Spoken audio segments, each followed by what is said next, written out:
Bonjour à toutes et à tous, bienvenue dans ce deuxième webinaire de notre session 2026 Parlons Partage. Aujourd'hui, nous allons aborder un sujet souvent mal aimé, car jugé trop technique ou peut-être un peu trop complexe, à savoir comment construire une gamme de gestion financière en épargne salariale et retraite qui soit à la fois évolutive, séduisante et performante pour les salariés. Pour aborder cette thématique, et ce sujet passionnant, j'ai la chance d'accueillir aujourd'hui Henri de Bigot de Cazeneuve, directeur capital humain chez Deloitte. Henri a, un parcours, très intéressant et va pouvoir nous éclairer sur cette thématique assez forte. À la croisée de la gestion d'actifs et du conseil en entreprise, Henri a passé un peu plus de 7 ans chez AXA dans la sélection d'unités de compte, notamment dans les dispositifs d'épargne retraite, puis 3 ans de private equity et depuis un peu plus de 4 ans, directeur donc capital humain chez Deloitte à l'animation de 25 collaborateurs, spécialisés dans les mécanismes de, heu, avantages sociaux et une expertise marquée, dans la construction de gamme pour les grands groupes, notamment de gestion financière. Bonjour Henri, merci beaucoup d'être Bonjour avec nous. Sébastien, super intro. Merci beaucoup, bonjour à tous. C'est cette double casquette qui va nous intéresser aujourd'hui, à la fois la partie technique et la partie conseil en entreprise. Et donc pour démarrer, ces premières questions, on va rétropédaler un petit peu, revenir en arrière et se situer autour des années 70 avec l'introduction par le général de Gaulle des premiers accords de participation et de plans d'épargne et donc l'émergence finalement de cette gestion financière collective d'entreprise. Donc la participation a été prise en main par les entreprises et les salariés, on négocie des accords, on distribue de très belles primes. Le gouvernement a mis en place un support, le plan d'épargne entreprise avec un avantage fiscal assez conséquent pour inciter les salariés à se constituer une épargne de précaution à côté et les banques et assureurs ont commencé à constituer des premières gammes de gestion financière et on a un état des lieux assez stable qui dure une quarantaine d'années, des années 70 à 2010 à peu près. Henri, est-ce que vous pouvez nous dresser le portrait robot de cette épargne à cette époque-là? Ouais, tout à fait, en fait, assez stable, assez surtout très atone. En fait, on avait des offres extrêmement packagées, qui étaient distribuées généralement par les banques qui avaient toutes les lignes de crédit des entreprises. Donc des offres très packagées, peu, finalement de sujets de gestion financière, des gammes relativement limitées. Des frais, il faut se resituer maintenant 20 ans en arrière, des frais assez élevés en fait. Alors, c'est vrai que l'épargne salariale a toujours eu des frais un peu moindres par rapport à des fonds d'épargne individuels, mais si on se resitue, il y a 20 ans, il y avait des frais d'entrée, notamment, des frais notamment à 2 1 qui prévalaient sur le marché. Donc une offre qui n'était pas du tout la même, qui était peu entre guillemets, attrayante pour l'ensemble des salariés. On avait surtout des classes d'actifs qui étaient prédominantes, en particulier, alors vous avez tous en tête le monétaire, sur l'épargne salariale qui était à l'époque la gestion par défaut et donc qui avait à peu près, je crois 40 des encours d'épargne salariale, dans les 2007-2008. Cette part finalement de classe d'actifs a considérablement diminué. On y reviendra par les différentes évolutions réglementaires, mais également les évolutions macroéconomiques, financières. Mais du coup, on avait quand même un monétaire qui était investi à hauteur de 40. Il est toujours très investi dans certaines entreprises, hein, qui ont un mauvais, niveau de connaissances financières et cetera. On a toujours des entreprises avec 50 de monétaire. Hem, donc ça, c'est plutôt sur l'épargne salariale. Sur l'épargne retraite, on avait un fonds euro qui était le fonds star finalement des, différents dispositifs parce que c'était également la gestion par défaut. Il n'y avait pas encore cette gestion pilotée qui était qui est devenue par, les nouvelles gestions par défaut, avec des fonds euros qui, à l'époque, avaient des rendements extrêmement attrayants, qu'il n'y a plus du tout puisque l'environnement économique a énormément changé. Donc on avait finalement des offres packagées, des classes d'actifs prépondérantes, mais finalement qui n'étaient pas du tout ce qu'elles sont, maintenant. Et on avait également le dernier point, avant de faire trop long sur cette réponse, des zones d'investissement qui étaient très marquées. On avait, finalement très peu de diversification géographique, des offres vraiment tournées sur la zone euro, sur l'Europe, pas du tout d'allocation internationale monde. On avait 0 d'architecture ouverte, donc aucun fonds externe. Donc pour bien expliquer, que des fonds, qui étaient gérés par le gestionnaire de l'épargne salariale ou de l'épargne retraite, pas du tout de diversification comme on peut l'entendre. Hem et ça, c'était un bon point. des offres plutôt 100 tournées vers l'ISR avec des labels comme le CIES, qui depuis, maintenant une vingtaine d'années labellisaient des gammes entières, donc des gammes 100 ISR, mais totalement packagées et qui étaient peu attrayantes et surtout qui n'avaient pas tous les profils d'investisseurs, que peut comporter finalement une entreprise dans l'ensemble de l'hétérogénéité, des profils des salariés. Super. 2008, crise des subprimes. 2011, crise de la dette et de l'euro avec la Grèce notamment. Ça a changé drastiquement les marchés financiers et quel impact ça a eu du coup en épargne salariale et retraite et notamment sur ces produits monétaires qui étaient majoritairement souscrits? Ouais, bah, il s'est passé énormément de bouleversements. Donc le monétaire avec, notamment après la crise dette, de 2011 est passé en territoire négatif, hein, ce qui était quand même, contre-intuitif lorsqu'un salarié, plaçait sa prime par défaut, finalement il perdait de l'argent. Alors même pas comparé à l'inflation, hein, je mets ça de côté où, l'écart se creuse encore. Mais donc il y a finalement eu, beaucoup d'évolutions justement pour, changer cette part très importante du monétaire vers d'autres classes d'actifs qui, correspondaient finalement plus au profil, d'horizon de placement des différents salariés. Et pareil également, sur l'épargne retraite, avec un retrait également du fonds euro qui, de par justement la politique des taux zéro et cetera, avec des rendements des fonds euros qui était très marqué sur l'assurance vie, un peu moins sur la retraite avec des engagements nettement plus long terme, mais quand même des rendements qui baissaient, vraiment d'année en année et donc finalement des rendements qui étaient devenus nettement moins attractifs qu'ils ne l'étaient auparavant et donc il y a une prise de conscience qui s'est développée au fil des années justement pour aller vers d'autres classes d'actifs, plus attrayantes et qui correspondaient, plus au profil des investisseurs. Donc c'est plutôt les grands groupes, hein, avec, une quantité de salariés beaucoup plus importante qui ont été confrontés tout de suite à ce problème-là. Parce que les salariés étaient massivement investis en monétaire ou en fonds euros et donc voyaient leur rendement baisser à mesure que les banques centrales baissaient leurs taux pour avoir une politique, monétaire accommodante. Quelle a été la solution qu'ils ont pu trouver pour, contourner, cette solution et proposer une diversification davantage importante? Ouais, c'est une très bonne question et les grandes entreprises ont été vraiment précurseuses, sur pas mal d'aspects, notamment en gestion financière et c'est les premières finalement à dissocier, vraiment la tenue de compte administrative de la gestion financière et donc véritablement l'ensemble des entreprises avant avaient le même gestionnaire administratif et même gestionnaire, financier et les grandes entreprises, au début des années 2000 ont commencé justement à introduire cet élément, que je citais juste avant, qui est l'architecture ouverte. Donc c'est-à-dire des fonds externes qui ne sont pas gérés par le gestionnaire, d'épargne salariale ou d'épargne retraite. Et donc pour ce faire, les grandes entreprises, gèrent, enfin ont plutôt, ce qu'on appelle des fonds dédiés. C'est des fonds qui sont uniquement dont l'unique souscripteur est l'entreprise. Généralement en épargne salariale ou en épargne retraite, vous investissez sur ce qu'on appelle des fonds multi-entreprises qui ont une multitude finalement de souscripteurs. Vous pouvez, souscrire. Alors il s'agit de structures légales bien distinctes en épargne salariale qu'on appelle FCPE mais pour autant vous étiez mélangés à tous les épargnants d'autres, entreprises et cetera. Et les grandes entreprises ont décidé justement, de lancer des fonds dédiés, donc des fonds uniquement à ces entreprises et notamment avec des gérants externes et donc ils ont introduit cette notion d'architecture ouverte qui a ensuite a été répliquée, dupliquée, par l'ensemble des autres entreprises, mais on y reviendra. Mais donc ont, créé ces fonds dédiés. À l'heure actuelle, hein, pour donner, c'est un marché relativement, peu connu parce qu'il n'est pas, connu du grand public. À l'heure actuelle, il y a à peu près 220 000 d'encours sous gestion en épargne salariale. Il y a à peu près 140 000 en, FCPE, que ce soit dédié aux multi-entreprises hors, actionnariat salarié. Et sur ces, 140 000 il y a environ 45 000 qui sont des fonds dédiés. Donc vous voyez, il y a un tiers des fonds dédiés, sur les fonds hors actionnariat salarié en épargne salariale. Et ces fonds dédiés sont des fonds dédiés de grandes entreprises, qui ont mis en place plutôt ces fonds au milieu des années, 2000, justement pour avoir, des fonds qui leur convenaient nettement plus.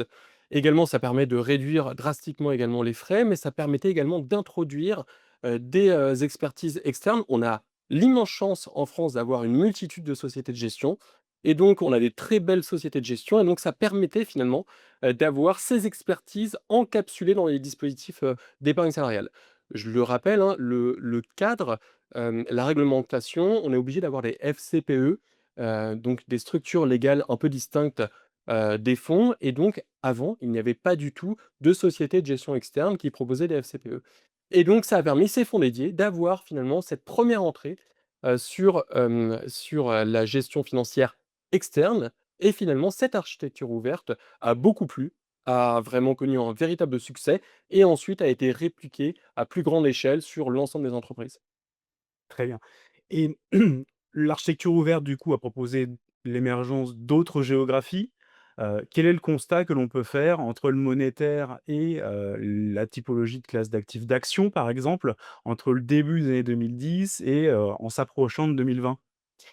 Bah, en fait, il y a eu déjà une internationalisation, véritablement des expertises. Il y a eu également beaucoup d'évolutions réglementaires, hein, qui ont ponctué, les 15 dernières années. Alors bien entendu, alors c'est on pourrait faire un webinaire entier sur, l'ensemble des évolutions qu'il y a eu, au cours de ces dernières années, mais on pourrait y passer 4 heures. Mais il y a véritablement eu la loi Pacte de 2019 avec un bouleversement majeur tant sur les dispositifs avec la réunion entre l'épargne salariale et l'épargne retraite, mais également, il y a eu plus, dernièrement la loi Industrie verte qui a permis justement de transformer toutes ces gestions financières avec beaucoup de prérequis obligatoires, donc de fonds obligatoirement, mis dans les dispositifs, que ce soit des fonds solidaires bien avant, fonds PEA-PME labellisés et cetera, même des fonds de private equity dans certains, dispositifs. Donc un bouleversement et finalement nettement plus de diversification en termes de classes d'actifs avec des prérequis obligatoires, mais également de plus en plus de nouveaux acteurs qui ont émergé, durant ces années, comme vous, comme RS et donc qui ont permis finalement, d'avoir de plus en plus d'expertise et finalement un accès qu'il n'y avait pas auparavant à des sociétés de gestion externe, à des classes d'actifs, satellites en addition des traditionnels et donc voilà, une palette nettement plus large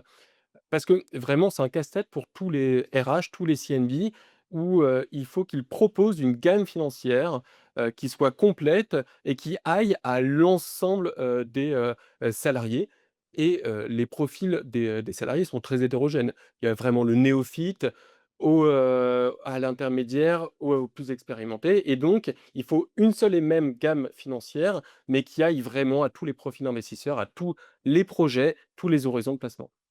Donc 2010-2020, l'émergence de l'architecture ouverte, portée par les grands groupes avec les fonds dédiés et complétée par des intervenants comme nous, qui poussons ce type de solution pour essayer d'ouvrir les gammes de gestion financière. 2020, donc crise Covid, avec le confinement que l'on a tous connu et là, une nouvelle impulsion qui est plutôt à l'initiative des salariés et qui sont en recherche de davantage de pédagogie. Est-ce que vous pouvez nous en dire un peu plus sur cette époque de 2020 à aujourd'hui finalement avec les attentes des collaborateurs sur cette épargne financière qui évolue et doit évoluer encore. Ouais, tout à fait. La période de Covid a été, très marquante, puisqu'on s'est tous retrouvés finalement chez nous et donc il y a eu une émergence également, de la conscience également de l'épargne avec de plus en plus de ménages qui ont commencé à investir. Alors q pour des bonnes et des mauvaises raisons, hein, il y a eu beaucoup, finalement de création de plateformes un peu de spéculation où il y a eu, pas mal on pourra reparler, c'est la question que j'ai tout le temps sur les cryptomonnaies, pourquoi c'est pas accessible et cetera. Mais donc voilà, sur la crise Covid, quand même un bouleversement des habitudes et cetera, avec beaucoup finalement, de médias qui ont commencé à relayer des sujets financiers et c'est bien, hein, véritablement avant, on avait peu, finalement un niveau de connaissance financière, assez bas en France et depuis, la crise, du Covid de 2020, on a de plus en plus d'acteurs, justement qui proposent des contenus. On a des newsletters, on est abreuvé. Il y a également la réforme des retraites qui a remis au devant de la scène pas mal de préoccupations et cetera et donc la matière financière est devenue véritablement une matière à part entière, là où c'était généralement une brique un peu annexe des dispositifs d'épargne salariale et d'épargne retraite. Là, c'est revenu au centre, aidé justement par la réglementation. On avait des acteurs qui étaient vraiment sur une dimension très produit et là, tout l'ensemble de ces crises et les évolutions réglementaires ont permis de replacer le salarié au cœur des préoccupations et surtout au cœur des dispositifs et donc comment, justement l'ensemble de ces salariés et leurs attentes justement aux nouvelles habitudes de consommation, d'investissement ont pu, finalement, flécher finalement certains dispositifs. Et donc quelles sont-elles, ces nouvelles, habitudes d'investissement Alors et quelle est, finalement la classe d'actifs les plus plébiscitées que vous pouvez rencontrer aujourd'hui à l'occasion de CSE en 2026? Alors il y en a plein diverses. Il y a une démocratisation, hein, comme je le disais, de beaucoup de plateformes d'investissement, et donc certains salariés, qui avaient certaines classes d'actifs ou certains types de fonds, sur leur épargne individuelle, voulaient voir répliquer la même gestion financière en épargne salariale ou épargne retraite. On parlait beaucoup et on a recommencé à parler beaucoup des ETF. Du coup, les ETF, donc c'est des fonds qui répliquent, l'évolution, d'indices, quelle que soit la zone, géographique. Donc il y a ça, donc la recherche finalement de frais moins élevés avec, justement, des fonds, qui répliquent des indices. On a une partie également des salariés qui ont, souhaité des approches plus ISR, mais allant au-delà de l'ISR, pardon, l'investissement socialement responsable et donc des fonds qui étaient nettement plus marqués, justement sur cette verticale-là. On avait des fonds à l'heure historique qui étaient un peu ce qu'on appelle best in class ESG, c'est-à-dire, des fonds dont les notations environnementales, sociales et de gouvernance battaient les indices. Mais là, on voulait aller, nettement plus loin, avoir véritablement une épargne qui a du sens et donc on a cette, forte attente, des collaborateurs. Donc ETF, beaucoup d'ISR, également plus de sécurité et cetera, plus de performance et véritablement, il y a eu des bons côtés, des mauvais côtés. Un des mauvais côtés que j'ai vu également avec, les remontées des salariés, c'est que la période covid, notamment avec, beaucoup de personnes qui passent beaucoup de temps sur les réseaux sociaux avec des mauvaises publicités justement sur la crypto-monnaie, sur ce rapport à la performance à tout prix, justement avec, des fonds extrêmement volatiles, souhaitaient voir répliquer justement ce type de fonds qui ont pas du tout leur place au sein, finalement d'une épargne long terme, d'épargne salariale. Donc voilà, une série de demandes, qu'elles soient bonnes ou mauvaises, mais voilà, qu'il a fallu finalement adresser pour l'ensemble. Et est-ce que les salariés, du coup, qui se renseignent et s'informent de la matière financière, promeut des sociétés de gestion françaises, européennes, peut-être américaines? Qu'est-ce que vous rencontrez aujourd'hui en termes de demandes sur les acteurs finalement qui s'ouvrent grâce à l'architecture ouverte? Ouais, en fait, véritablement, c'est un bon point dans le sens où c'est un point qui était pas du tout adressé avant et donc il faut bien comprendre que maintenant, tout le monde, enfin chaque entreprise cliente peut demander de l'architecture ouverte, d'autres sociétés de gestion. Là où avant c'était un peu un sujet tabou, on voulait pas froisser le gestionnaire et cetera. Non, c'est vraiment l'épargne salariale et le marché de transfert. Donc véritablement, les, gestionnaires ont l'habitude d'ouvrir leur gamme, de gestion financière. Alors je ne dis pas que ça fait plaisir à tous les acteurs, mais pour autant, c'est la réalité. De plus en plus, finalement, de dispositifs s'ouvrent. Et là, les acteurs demandent essentiellement des sociétés de gestion françaises. On a la chance, alors je ne sais pas si je peux citer de nom, mais d'avoir des sociétés telles que Carmignac. Et donc, il y a beaucoup finalement de salariés qui souhaitent avoir ce type d'expertise qui est véritablement de renommée internationale, mais qui sont avant tout des sociétés de gestion françaises qui existent depuis des dizaines et des dizaines d'années et qui n'existaient absolument pas dans le paysage de l'épargne retraite ou de l'épargne salariale et maintenant qui sont totalement accessibles. Si on se concentre un petit peu sur les grandes PME et les ETI, que l'on accompagne beaucoup chez RS, elles nous demandent souvent comment elles peuvent reproduire les schémas des grands groupes qui, eux, ont une force de frappe un peu plus conséquente auprès des intervenants, afin d'atteindre finalement cette gamme de gestion financière en architecture ouverte, hyper diversifiée et performante. Quelle est votre recommandation et votre conseil là-dessus? Hem, Déjà, c'est que, c'est vous le client, hein, véritablement, mais on le répète pas assez, jamais assez, hein. C'est que véritablement, vous pouvez demander, à votre gestionnaire de vous proposer plus d'expertise de gestion, d'ouvrir justement, comme je le disais, les gammes de gestion, financière. Donc véritablement, l'ensemble des ETI peuvent répliquer, les bonnes pratiques. Également, une bonne pratique dont on n'a pas parlé, c'est que les fonds dédiés justement de ces très grandes entreprises ont des, organes de gouvernance qui sont spécifiques. Un fonds dédié a un conseil de surveillance, c'est-à-dire, des, représentants salariés et employeurs qui sont là pour, finalement, piloter, le fonds, au fil du temps. Et donc on peut très bien répliquer ce type de gouvernance qui marche très bien, chez certaines, entreprises, de taille plus confidentielle que des grandes entreprises, et donc associer finalement l'ensemble des salariés justement sur les organes un peu de gouvernance pour mieux embarquer l'ensemble des salariés. Également, vous pouvez associer vos élus, hein, c'est quelque chose qui est très bien, c'est le relais, entre vous et les salariés. Ça peut être de très bons ambassadeurs justement pour, mieux piloter, pour mieux embarquer l'ensemble des salariés justement sur ce bien-être financier, pour, l'ensemble des salariés. Donc il y a plein de bonnes pratiques qui se mettent en place, qui ont été surtout, portées et donc, dont les exemples ont été, réalisés par les grandes entreprises, mais qui commencent vraiment à se voir, répliquer sur les ETI. Henri, il est l'heure de répondre à la question. Selon vous, quelle est la gamme de gestion financière idéale en 2026, pour ses salariés? C'est une grande question. Après, il faut, voilà, et on répond toujours, c'est une gamme relativement limitée, entre 8 et 10 fonds, vraiment pas plus. Alors, on a vu beaucoup parfois, de gammes extrêmement, larges. Il faut quand même que l'ensemble des salariés, puissent finalement, avoir un fonds qui correspond à leur profil investisseur, mais il n'y a pas, vrai 1000 profils investisseurs. Donc il faut entre 8 et 10 fonds. Sur l'épargne salariale, donc un fonds monétaire, un fonds obligataire. Là où, la classe d'actifs un peu star de l'épargne salariale, c'est les fonds diversifiés, flexibles, avec ce qu'on recommande, donc c'est 3 profils. Un profil plutôt prudent, avec plutôt des actifs défensifs et une petite part d'actifs, dynamiques. Un profil équilibré, donc 50-50, et un profil plutôt dynamique avec cible 70 d'actifs, dynamiques, et 30 d'actifs plutôt défensifs.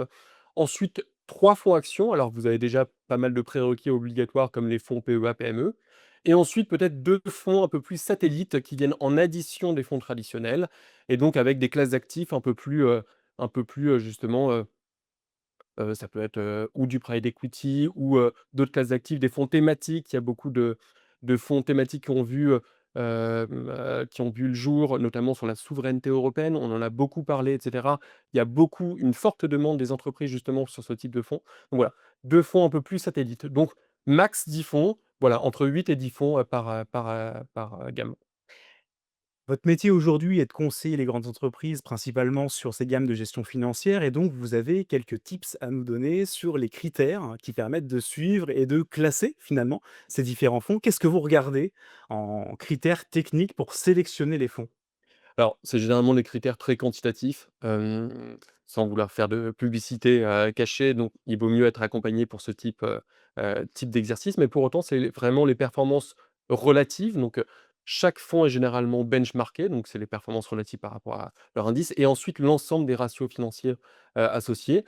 Il y a également tout ce qui est volatilité, corrélation également, c'est très important, cette notion de matrice de corrélation, vérifier que chaque fonds est bien décorrélé. Alors bien sûr, une décorrélation parfaite n'existe pas, mais au moins que, finalement, il y ait un ensemble, une palette de fonds, qui ait, finalement des objectifs et une volatilité qui soient différentes les uns des autres. Il y a également d'autres, ratios, les classements bien entendu, les fréquences de gains également, de gains positifs sur des longues périodes pour savoir justement si, la performance est résiliente. Mais il faut regarder également l'ensemble de ces statistiques par rapport à l'horizon de placement recommandé de chaque fonds, c'est très important. C'est-à-dire que des fonds actions qui sont, réputés comme les plus risqués, ce n'est pas grave s'ils sous-performent, sur quelques mois. Il faut véritablement regarder sur une période relativement longue, chaque fonds. On a une belle gamme de gestion financière, qu'on soit un grand groupe, une ETI désormais. Comment on accompagne les salariés pour améliorer la pédagogie, la prise de connaissance des différentes options qu'ils ont dans leur plan d'épargne et pour qu'ils puissent prendre finalement bien en main ce qu'ils souhaitent, leur épargne salariale? Quelles sont les recommandations que vous pouvez donner, comme outils à déployer pour cette prise en main? Ouais, il y a beaucoup d'outils qui ont vu le jour, depuis, enfin ces dernières années. Hem, le premier point assez marquant, c'est que sur l'épargne salariale, donc sur le plan d'épargne entreprise, il n'y a que la gestion libre, et donc finalement, chaque salarié, lors du placement de ses primes chaque année, va se retrouver un peu perdu face au choix, finalement des différents fonds. C'est la raison pour laquelle d'ailleurs, la plupart du temps, c'est la gestion par défaut qui prend le dessus. Donc l'idée, de certains acteurs, dont d'ailleurs, RS, et d'avoir pu proposer des allocations profilées. Donc c'est une très bonne chose, c'est-à-dire que vous constituez finalement, vous prenez une allocation, donc une allocation entre plusieurs fonds, en fonction finalement d'un profil investisseur prudent, équilibré, dynamique, en fonction de vos projets, de votre horizon de placement, également de votre âge, de votre appétit au risque et cetera. Donc je dirais la gestion profilée qui est une très bonne chose et qui permet justement, d'adresser un peu la problématique récurrente qu'on a sur, la gestion, libre. Également, à la suite de la loi Pacte de 2019, il y a eu donc un bouleversement majeur sur les plateformes, donc c'est une très bonne chose. Il y a une dynamique, qu'il n'y avait pas eu depuis beaucoup d'années, sur les plateformes avec de nouveaux outils digitaux qui ont vu le jour, notamment les robots advisors, donc on a entendu parler, mais vraiment très, très, très, très, très, très fortement et finalement, les robots advisors sur les taux d'utilisation qu'on voit, c'est assez faible. Et ce qui, reprend le devant de la scène, c'est vraiment le conseil personnalisé, le conseil «humain» entre guillemets, mais qui va au-delà du service client. Vraiment un conseil d'expert, qui est là pour aiguiller les choix des salariés. Donc en gros, chaque salarié peut appeler finalement un expert financier qui va l'aiguiller, sur les choix, de gestion financière et donc c'est véritablement le service qu'on voit et qui a le vent en poupe en ce moment et surtout dont les taux d'utilisation sont nettement plus hauts que les outils simplement digitaux, finalement qui n'ont pas trop trouvé leur public. Très clair. Merci beaucoup Henri. En synthèse, et si on peut avoir un petit mot de conclusion, l'épargne salariale a beaucoup évolué ces 60 dernières années. Aujourd'hui, c'est une véritable opportunité pour les salariés de prendre en main leur épargne, de pouvoir avoir accès à des gammes de fonds et de gestion financière en architecture ouverte, hyper diversifiée, évolutive et relativement très séduisante. Le plan d'épargne, lui, n'a que très peu évolué. L'ensemble des gouvernements sont plutôt support et donc ne viennent pas modifier finalement cette fiscalité hyper attractive que l'on connaît depuis quasiment le début. Et donc ça en fait un super véhicule d'épargne à utiliser sans aucune modération, pour le coup. L'entreprise, elle, a une opportunité de pouvoir améliorer finalement son accompagnement et son package de rémunération en proposant des environnements d'épargne qu'elle prend à moitié en charge puisque on le sait, mais effectivement l'épargne salariale, notamment la prise en charge des frais tenus de compte est faite par l'entreprise et donc ça en fait une enveloppe d'épargne hyper attractive pour le salarié et souvent d'ailleurs sa première enveloppe d'épargne et donc l'entreprise peut participer au bien-être financier de son salarié. Merci Henri. Super synthèse. Merci à tous d'avoir participé à cette seconde édition. Nous espérons que ça vous a plu. On se donnera rendez-vous le mois prochain pour aborder une notion d'actionnariat salarié non coté avec une success story et un client qui nous partagera son expérience. Pour ceux qui nous quittent, on vous laisse là, et on vous donne rendez-vous le mois prochain. Pour les autres qui souhaiteraient poser des questions à Henri, on va passer traditionnellement par notre jeu de questions-réponses et donc on vous, invite à rester quelques minutes supplémentaires avec nous. Merci à tous. Alors, on a une première question, et Super. donc elle me fait plaisir parce que c'est une question que j'ai assez souvent, donc j'ai hâte, d'écouter votre réponse. Pourquoi on ne peut pas proposer des cryptomonnaies et des matières premières pures dans des plans d'épargne entreprise? C'est en effet une question qu'on a souvent.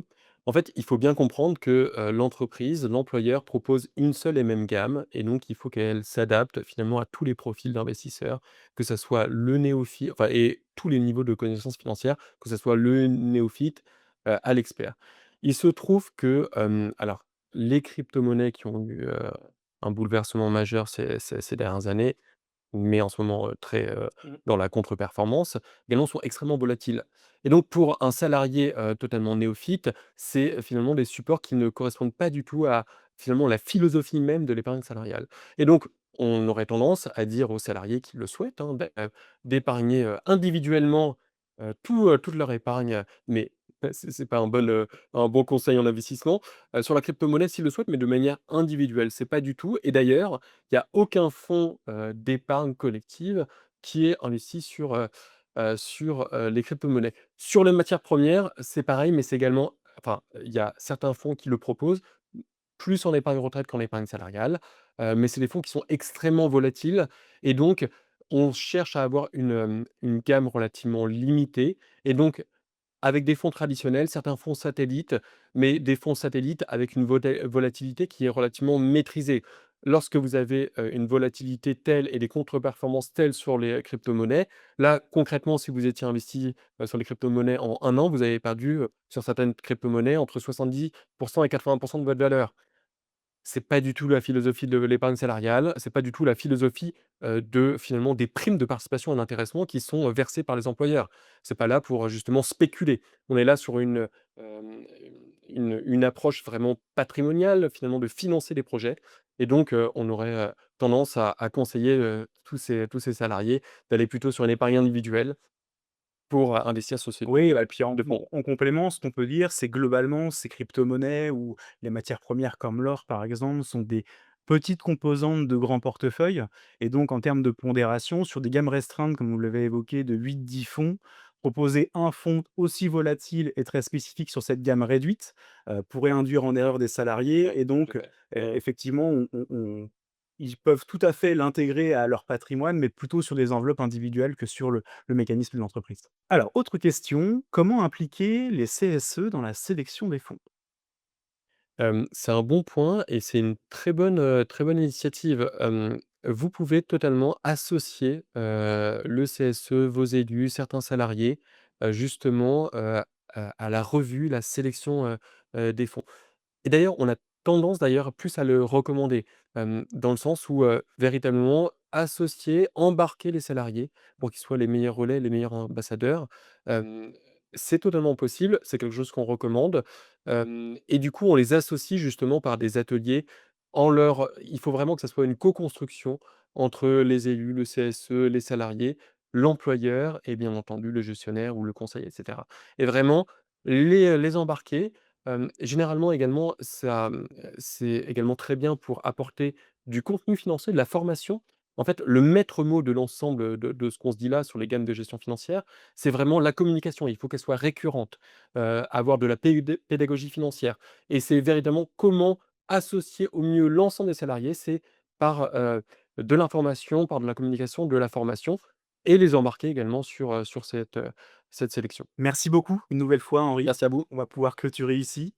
On vous donne donc rendez-vous le mois prochain et on vous remercie d'avoir été avec nous jusqu'au bout et à très bientôt.